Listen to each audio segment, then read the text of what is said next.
자, 안녕하세요. 반갑습니다. AP투자연구소의 전문가 이정열입니다. 자, 금일은 10월 30일이고요. 현재 시각은 2시 36분을 지나고 있습니다. 지금 같이 보실 종목은 넷마블이라는 기업이고, 코드 번호는 251270입니다.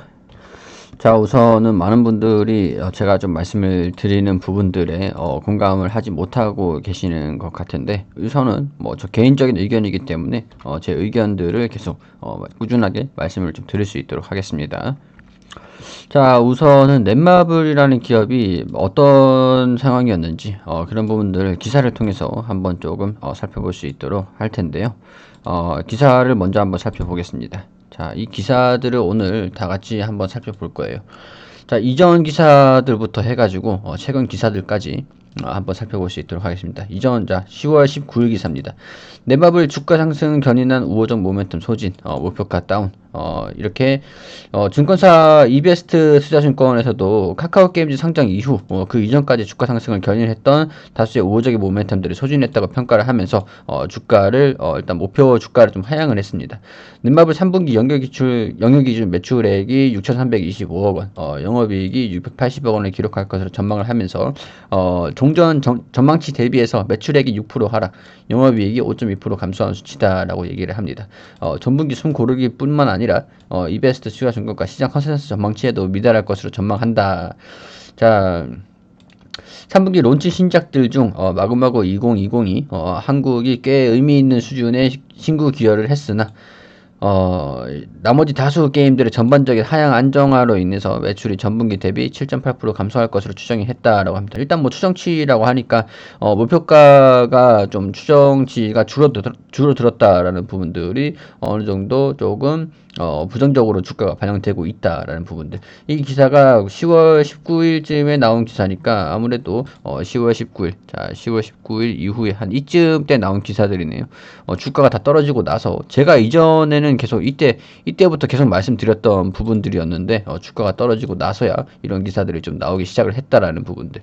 그러니까 이 다 믿으시면 안 된다는 거예요. 다 믿으시면 안 된다는 겁니다. 자, 그리고 10월 17일 자 넷마블 NC 그 소프트 카카오게임즈 이어 빅히트까지 시너지 투자 성과, 자 이런 부분들에서 기사가 좀 긍정적이게 나온 것 같습니다. 기사를 제가 살펴보진 않았는데 한번 좀 지켜볼게요. 자, 카카오뱅크 등의 지분 투자와 인수를 통해서 재무적 성과가 주목되고 있다. 여기에 IPO, IP 지식재산권을 활용한 시너지 효과까지 더해졌다. 자, 이 같은 투자 성과에도 게임 회사 본연의 가치가 주가 상승의 발목을 잡고 있다. 좋게 얘기를 하다가 본연의 가치가 주가 상승의 발목을 잡고 있다. 이건 물론 게임 회사로서의 그런 실적이라는 얘기겠죠. 자, 여기에서 지난 2015년 2월 17일 NC소프트 자사주 195만 주를 5만 주를 매입을 했다. 전일에는 NC소프트가 상장 전 넷마블 지분 3,802억 원을 매입을 했다.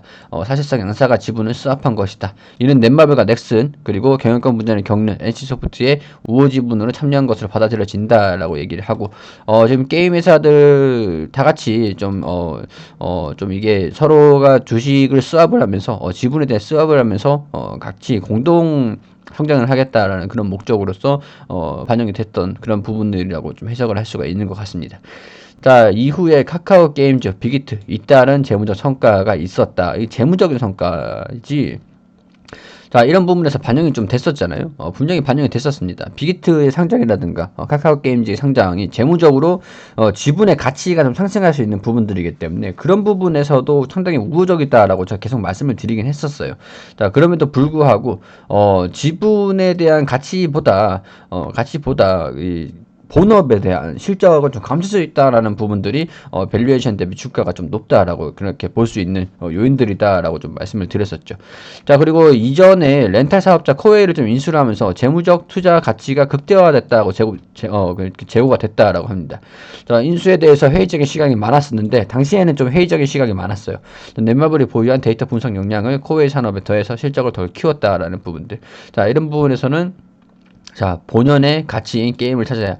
근데 이 기사들을 다 보면은, 게임, 이 본업이 사실 투자 회사가 아니고, 사실 차라리 투자 회사라고 이렇게 하든가, 본업이 게임 회사인데, 게임으로서 실적보다는 투자에 대한 부분들이 굉장히 실적에 주목을 좀 많이 받고 있는, 지분에 대한 가치가, 주목을 받고 있는, 뭐, 지주 회사가 될 것도 아니고, 그런 부분이 상당히 애매하기 때문에, 밸류에이션 대비 주가가 상당히 좀 고평가였다라는 부분들을 좀 말씀을 드렸던 거죠. 자, 이렇게 이 기사 자체가 10월 17일에 나온 기사이기 때문에 저는 이전부터 계속 꾸준히 그런 문제점들을 좀 제시를 했었던, 이때부터도 9월 초반부터도 계속, 주가가 좀 비싼 측면이 좀 있는 것 같다라고도 계속 말씀을 좀 드렸던 요인들이기 때문에, 이 기사들을 한번 살펴보면서 저만 뭐 이런 생각을 하고 있는 건지, 뭐 이 기사를 보면서 좀 판단을, 하실 수가 있을 것 같습니다. 제가 이 기사만 가져온 것이 아니라 넷마블 주가 뭐 이런 식으로 검색을 해보면 다 이런 식으로 기사가 나옵니다. 자, 그래서 제가 마지막에는 좀 긍정적인 말씀을 드릴 거예요. 어제에 이어서 지금 이렇게 이런 식으로 좀 반영이 되고 있는, 상황이었는데, 이건 10월 14일에 기사였기 때문에 넘어가도록 하겠습니다. 자, 이건 10월 7일. 자, 뭐, 10월 7일의 기사네요. 넷마블 주가 상승은 게임 흥행보다 빅히트 덕분이다. 이렇게 또 이렇게 기사가 나왔는데, 이것도 제가 9월 초반부터 계속 좀 말씀을 좀 드렸던 요인들이긴 한데, 우선은 이런 내용들을 좀 보면은, 빅히트나 카카오게임즈, 그리고 NC소프트, 웅진코웨이, 이런 부분에서 투자를 좀 적극적으로 나서고 있는 그런 기업인 것은 확인이 되고 있는 부분들은 맞습니다. 맞는데, 그렇다고 한들, 게임에 대한 본업에 대한 실적이 조금, 회복이 되어지지 않다는 게, 그런 부분들이 조금 주가 상승을 제한적인 요인들이다 라는 부분들, 저는 호재랑 악재랑 다 같이 항상 말씀을 드리거든요. 주가가 올라갈 수도 있고 떨어질 수도 있고, 어느 쪽으로 반영이 되는가, 어느 쪽으로 좀 추가 기울어지는가, 그런 부분들이 상당히 중요한 부분들이기 때문에 말이죠. 자, 일단은 최근에 제가 여기서 반등할 수 있을지 좀 기대를 해볼 수 있다, 이렇게 좀 말씀을 좀 드렸는데, 물론 여기에서 추세적인 부분에서, 돌파 흐름이 나와주기 전에는 섣부른 판단은, 금물이다. 왜냐면은 하단 구간에, 공간이 좀 남아있기 때문에 이런 부분에서 어떻게 움직일지는, 참고를 할 필요는 있을 것 같다라고 좀 말씀을 드렸는데, 제 예상에는 여기 장기 이평선, 여기 보이시죠? 240일 이평선, 240일 이평선, 여기 이 부분에서 좀 반등 흐름을 좀 나올 수 있을 것이라는 좀 기대가 됩니다. 왜냐하면 제가 이전 영상에서 말씀을 드렸는데, 이런 부분들이 다 반영이 됐잖아요. 게임에 대한 실적 부진, 뭐 그리고 빅히트, 그리고 카카오 게임즈, 이런 투자에 대한 부분들도 반영이 다 됐었고, 이전에 여기 본업에 대한 그런 우려감, 투자 지분에 대한 그런 것들이 가치 상승으로 인해서 반영이 됐던 부분들이 어느 정도, 이제는 또 반납이 됐다라는 부분들, 이제 그러니까, 높아진 밸류에이션적인 부분이 있어요. 이런 부분들, 높아진 밸류에이션 부분을 대부분을, 주가를 좀 반납을 시켰기 때문에 어느 정도, 자, 주가가 좀 저렴해졌다라는 부분들, 밸류에이션 우려가, 주가가 비싸다는 그런 부담이 좀 줄어든 겁니다. 줄어든 거예요. 그러니까 이 주가가 비싸다는 측면보다 저렴하다는 그런 인식이 더 강해져야 주가가 매수 수급이 좀 강하게 들어올 수 있는 부분들이거든요. 여러분, 뭐 시장에서 1,000원 주면 살 수 있는 그런 휴지를, 휴지 하나를 1,000원 주고 살 수 있는데, 굳이 1,500원, 2,000원 주고 사시겠어요? 휴지가 하나가 원래 판매가가 1,000원에 1+1 하는 것도 있는데, 이거를 1,500원, 2,000원 주면서 휴지 한 개를 이렇게 사시겠습니까? 당연히 이걸 사죠, 당연히. 그런 원리입니다. 시장이 지금 20만원에 살 거를 지금 10만원에 두 줄을 살 수 있는데, 매수가가 훨씬 부담이 좀 줄어든 그런 상황들이죠. 이게 무엇보다 더, 호재라고 말씀을 드릴 수가 있는 거예요.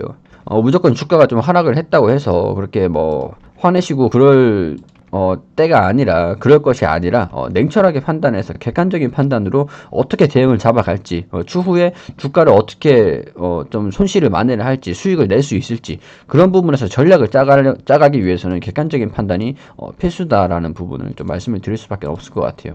사실 워낙 제가 이 종목에 대해서 비싸다고 계속 말씀을 드리니까, 우리 시청하시는 분들은 다른 종목은 다 이렇게 호응을 좀 해주시는데, 이 종목에 대해서는, 싫어요라든지 그런 부분이 좀 많이 눌러졌어요. 그렇기 때문에 이 종목을 리뷰를 할 수가 없겠더라고요. 근데 사실 제가 이렇게 좀 객관적으로 분석을 해드리기 위해서 제가 이렇게 말씀을 드리는 거에 분명히 도움이 되시는 분들도 많으실 겁니다. 뭐 그렇기 때문에 그런 도움이 되시는 분들도 있을 것이기 때문에 저는 뭐 이렇게 제 개인적인 그런 의견들을 좀 드리는 거고, 지금은 이제 주가가 좀 저렴해졌으니까 이 추세선 안에서의 움직임 좀 보여주고 있는데, 반등이 나와주고 돌파하는 흐름을 나와주면은 이런 지금 이전에 반영됐던 것보다 새로운 모멘텀들이 계속 반영이 되면서 주가에 좀 반영이 될 거라는 부분을 좀 말씀을 드리고 싶은 거예요. 자, 분명히 이런 제가 이렇게 말씀을 드리면서 도움 되시는 분들이 분명히 계시겠죠. 그렇기 때문에 무조건적인 그럼 주가가 이때 뭐 매수를 하셔가지고 이때 매수하셔가지고 뭐 손실 보시고 분들도 계시겠지만, 객관적으로 판단을 하셔가지고 뭐 참고를 좀 하셨으면 좋겠다라는 말씀을 좀 드릴 수가 있을 것 같습니다. 뭐 제가 뭐 안 좋은데 좋다라고 말씀을 드리면은 결국 그것도 거짓말이지 않습니까? 그러니까 뭐 이번에 좀 시청을 하시면서 도움이 좀 되셨다라고 하시는 분들은 좋아요를 좀 눌러주시면 감사하겠다는 말씀을 드릴 수 있도록 할게요. 진짜 뭐 도움이 필요하신 분들한테 도움이 된다고 한다면, 자, 객관적인 분석들을 계속 진행을 해드릴 수 있도록 할 테니까, 도움이 되시는 분들은 좋아요 한 번씩만 좀 눌러주시면 감사하겠습니다. 자, 그리고 넷마블이라는 기업이 코스피 200 종목입니다. 코스피 200 종목이에요. 자, 코스피 지수 자체를 볼 수밖에 없겠죠. 코스피 지수가 지금 최근에 조정을 좀 강하게 받고 있는 그런 상황입니다. 자, 이 조정을 받고 있는 이유들을 좀 간단하게 좀 말씀드리면은, 넷마블은 이것과 상관없이 주가가 좀 조정을 좀 강하게 받는 흐름을 좀 보여줬지만, 자, 이제는 이 주가를 좀 더 회복을 만회를 이제 반납을 하면서, 이제는 시장에 대한 영향들이 어느 정도 반영이 될 수 있다라는 부분들, 그런 부분들도 참고를 하셔야 됩니다. 그렇기 때문에 코스피 지수가 좀 낙폭을 확대를 하고 있는 부분들은 이제 코로나라든가 대선, 지금 대선이 11월 3일에 예정되어 있는데, 이 대선 이전에 부양책들이 나와주지 않기로 지금 상황이 진행되고 있죠. 자, 부양책 같은 부분에서는 대선 이후에 나올 거라는 그런 전망들이 좀 강하게 나오고 있습니다. 그렇기 때문에 무작정 낙폭을 이 지수 자체가 확대를 하기보다는 어느 정도 지지구간을 좀 버텨줄 것으로 좀 기대가 되는 상황이긴 한데, 혹시 모르죠. 뭐 이것도 대선 이후에 트럼프가 바이든이 압승을 하거나 뭐 트럼프가 이 대선 결과에 대해서 불복종할 수도 있다라는 부분들이 좀 지배적이기 때문에, 여기에 대해서 불확실성을 좀 확대를 하고 있는 그런 경향이 또 좀 있거든요. 그렇기 때문에 그런 부분에서도 대선 이후에서도 11월 3일에 대선 결과를 좀 지켜봐야 된다라는 부분들, 부양책 같은 경우는 정권이 바뀌니까 이때 민주당이 정권이 되든 공화당이 정권이 되든 FOMC도 그렇고 눈치를 시장에 유동성 장세를 좀 넣어주면서 지수가 좀 상승을 했는데, FOMC도 그렇고 지금 정권이 누구 입맛에 맞춰야 되는지 그런 부분도 좀 혼란스럽겠죠. 대선을 좀 지켜봐야 되는 부분들이겠죠. 그렇기 때문에 부양책 같은 경우는 11월 3일 이후에 진행이 되는지 지켜봐야 된다. 그 뒤에 좀 유동성 장세가 다시 한번 나와줄 거라는 그런 기대감은 있다. 자, 그렇지만은 우리 11월 3일에 그 코로나가 지금 계속 확진이 되고 있는 상황들이잖아요. 그렇기 때문에 바이든이 되든 트럼프가 되든 이런 부분들은 누가 되든 상관이 없이 코로나 확진은 제어 통제하는 것에서 상당히 애를 먹을 거다. 그렇기 때문에 경제에 대한 일부 봉쇄에는 어느 정도 영향을 좀 끼칠 수밖에 없다라는 부분들. 그런 부분들은 코스피 시장에서도 어느 정도 악재가 될 수 있는 부분들이고, 지금 반영되고 있는 부분들이다라고, 동시에 지금 강하게 반영되고 있는 부분들이다. 그렇기 때문에 종목들이 대부분 지금 힘을 쓰지 못하고 조정을 좀 받고 있는 모습들입니다. 지금 시장에서 보자면은 코스피 종목들이 133종목이 올라오고 있고, 하락 종목이 733종목이에요. 거의 600종목이 편차가 좀 나오고 있는 그런 상황들이죠. 코스닥 역시 마찬가지입니다. 1090종목이 하락하면서 대부분의 종목들이 시장에서 다 하락하고 있는 상황이에요. 지금 1800종목들이 하락을 하고 있는 상태고, 여기에서 한 350종목 가량이 좀 올라가고 있는 상황들. 자, 이렇기 때문에 지금 편차가 하락의 매도 우위에 있는 그런 시장이란 말이에요. 그렇기 때문에 이런 부분에서 넷마블에도 영향을 좀 미칠 수밖에 없다. 이 넷마블 같은 경우에는 코스피 200 종목에 편입이 되어 있는 그런 종목들이기 때문에, 여기에 대한 수급 동향도 투자 심리도 영향을 좀 미칠 수밖에 없다라는 부분들은 좀 지금 감안해야 되는 그런 요인들이라고 말씀을 좀 드릴 수가 있을 것 같습니다. 자, 그렇기 때문에 우리가 이제 또 지켜봐야 되는 부분들은 대선 이후에 트럼프가 어떻게 좀 나와주는지, 코로나가 확진자 수가 좀 증가가 되는지, 경기가 좀 봉쇄가 되는지, 부양책이 나와주는지 그런 부분들에서 싸볼 필요가 있다라는 부분을 일단 말씀을 드릴 수밖에 없을 것 같고, 일단은 개별적으로는 넷마블이 이제 대부분의 주가가 좀 하락을 하면서 이제는 좀 싸졌다는 인식으로 인해서 주가가 조금 반등 흐름을 좀 나와줄 수 있을지 그런 부분에서 지켜보자라는 의견을 좀 드릴 수가 있겠습니다. 우선은 이렇게 제가 말씀을 드리면서 좀 도움이 되시는 분들이 분명히 있을 거라고 저는 그렇게 생각을 합니다. 제가 실효가 좀 많거나 좀 악플이 달리거나 그렇게 되는 경우가 몇 번 있어가지고 넷마블을 적극적으로 이제 브리핑을 해드리지 못하는 경우들도 좀 있었기 때문에 무조건적인 그런 비난보다 그냥 뭐 이게 제가 이렇게 말씀을 드리는 거는 저는 항상 뭐 똑같이 말씀을 좀 드릴 수밖에 없는 입장이기 때문에 마음에 안 드시면은 안 보시는 것도 괜찮아요. 그렇지만은 좀 도움이 되신다고 하신다면은 적극적으로 시청을 해주시고 거기에 대해서 좋아요 한 번씩 이렇게 좀 눌러주시는 건 그렇게 어렵지 않다라고 생각이 좀 되기 때문에 한 번씩 좀 부탁드리도록 하겠습니다.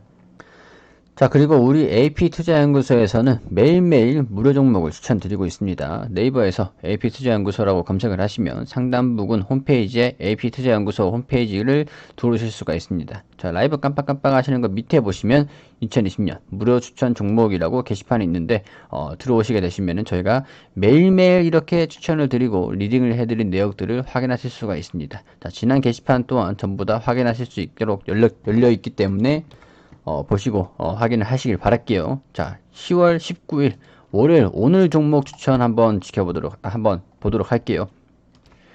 자, 여기 보시면은 우리 장전에는 유효 증시가 어떻게 움직였는지 대략적으로 좀 설명을 드리고 댓글로 이렇게 리딩을 좀 진행을 해드리고 있습니다. 자, 그리고 9시가 되면은 흥국화재 현재가 15,000원 기준 매수, 1차 목표가 15,450원, 손절가 14,200원으로 대응하시라고 말씀을 드리고 우리바이오가 현재가 3,400원 기준 매수 안내 드리고 1차 목표가 3,500원, 손절가 3,250원, 그리고 2분의 캐문 현재가 3,570원, 자, 1차 목표가를 3,675원, 손절가 3,420원으로 대응하시라고 추천을 드렸죠. 자, 이렇게 세 종목 추천드렸습니다. 자, 그리고 시장이 상승 출발한다라고 이렇게 설명을 드렸고, 흥국화재 1차 목표가 달성 후 급등 VI 발동 중이다라고 이렇게 차트를 보면서 이렇게 설명을 드렸습니다. 9시 5분에. 자, 9시 5분에 이렇게 설명을 드리면서, 이게 이제 캐몬 1차 목표가를 달성을 했다라고 차트, 이 음봉입니다. 음봉에서 우리 고가 달성을 했다, 최고가 달성을 했다고 설명을 드렸습니다. 자, 그리고 우리바이오가 손절가를 3,200원으로 하향 조정을 해서 지금 매도 한창 싸우고 있다. 그렇기 때문에 손절가를 낮추고 보유하는 전략으로 가자라고 설명을 드렸습니다. 자, 이런 상황에서 두 종목은 수익을 내고 한 종목은 보유 중에 있다라고 이렇게 설명을 드리고 노하우 부분들, 시장이 어떻게 대응해야 된다라는 부분들 이렇게 쭉 설명을 드리면서 시장 브리핑 한번 이렇게 드리고 있었는데 시장 브리핑을 한번 드리면서 자, 이 종목들 리딩을 계속 진행하고 있었습니다. 자, 그리고 장중에서 또 이제 흥국화재가 20% 넘는 급등을 하면서 상승하는 흐름들, 아까 차트랑 또 다르죠. 상승을 했죠. 그리고 캐몬도 12% 넘게 상승을 하면서 추가적인 상승을 했다라고 설명을 드렸습니다. 자, 그리고 우리바이오가 1차 목표가를 돌파를 했다라고 설명을 드리면서 좀 세 종목 다 모두 수익을 내는, 자, 아까 전에 우리바이오가 음봉이었는데 자, 이 분봉상에 돌파를 하면서 3,525원 터치를 했다라고 이렇게 설명이 나와 있죠. 자, 이렇게 차트로 설명을 해주면서 자세하게 리딩을 받으실 수 있도록 안내를 드리고 있으니까 자, 도움이 필요하신 분들은 오셔서 도움을 받으시는 것도 좋겠습니다.